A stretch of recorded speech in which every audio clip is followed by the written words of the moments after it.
Hello বন্ধুরা, আমার রান্নাঘরে তোমাদের স্বাগত।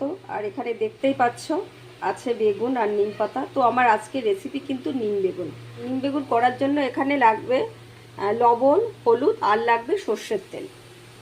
তো ঠিক আছে, আমি রান্নাটা করি, দেখো।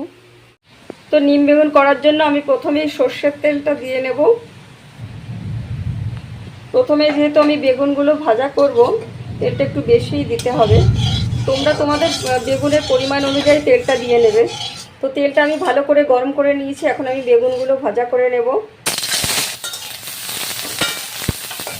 গ্যাসের ফ্লেমটাকে মিডিয়াম করে দিয়ে নিয়ে বেগুনগুলো ভাজা করতে হবে। আর এর ভিতরে আমি একটু হলুদ আর একটু লবণ দিয়ে দেব।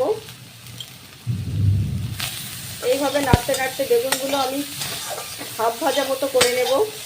তো দেখো, বেগুনগুলো মনে হচ্ছে একটু তেল লাগবে, তাই আমি আর একটু তেল দিয়ে নেব।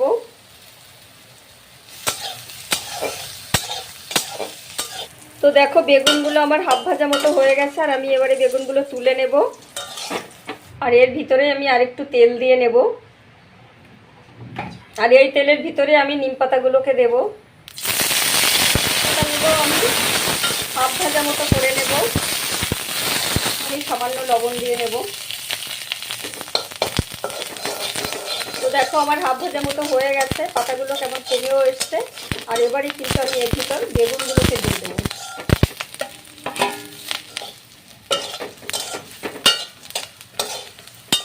তো এবারে কিন্তু আমি গ্যাসের ফ্লেমটাকে একেবারে লো করে দেব। আর যতক্ষণ না পর্যন্ত নিম পাতাগুলো একটু ভাজা ভাজা হচ্ছে, মানে পুরা পুরা হচ্ছে, ততক্ষণ পর্যন্ত কিন্তু আমি নাড়তে থাকবো এইভাবে। তো আমার কিন্তু হয়ে গেছে নিম বেগুন কমপ্লিট, আর আমি এবার নামিয়েও নেব। তো দেখতেই পাচ্ছ নিম বেগুন আমার কমপ্লিট। আর এটা অবশ্যই তোমরা বাড়িতে ট্রাই করো, বিশেষ করে গ্রীষ্মকালের পক্ষে এটা খাওয়া খুবই ভালো, শরীরের পক্ষে তো খুব ভালোই।